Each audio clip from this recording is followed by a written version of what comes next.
एक आदमी ने एक बहुत ही खूबसूरत लड़की से शादी की। शादी के बाद दोनों की जिंदगी बहुत प्यार से गुजर रही थी। वह उसे बहुत चाहता था और उसकी खूबसूरती की हमेशा तारीफ किया करता था। लेकिन कुछ महीनों के बाद लड़की चर्मरोग से ग्रसित हो गई और धीरे धीरे उसकी खूबसूरती जाने लगी। खुद को इस तरह देख उसके मन में डर समाने लगा कि यदि वह बदसूरत हो गई तो उसका पति उससे नफरत करने लगेगा और वह उसकी नफरत बर्दाश्त नहीं कर पाएगी। इस बीच एक दिन पति को किसी काम से शहर से बाहर जाना पड़ा। काम खत्म कर जब वह घर वापस लौट रहा था, उसका एक्सीडेंट हो गया।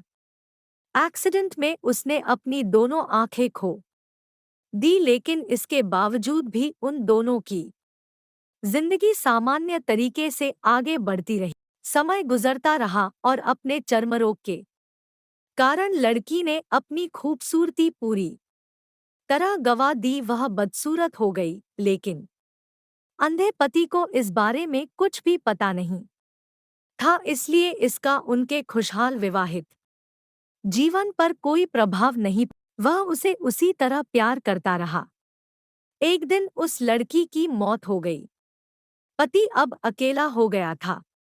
वह बहुत दुखी था।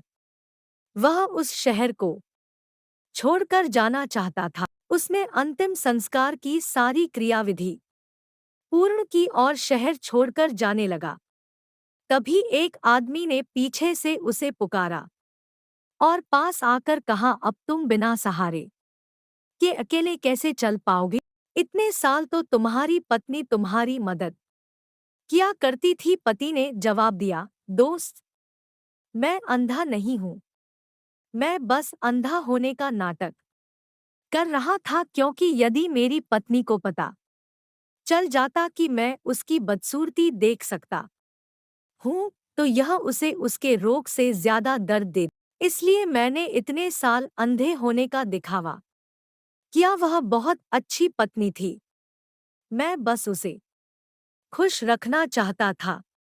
सीख, खुश रहने के लिए हमें भी एक दूसरे की कमियों के प्रति आंखें बंद कर लेनी चाहिए और उन कमियों को नजरअंदाज कर देना चाहिए।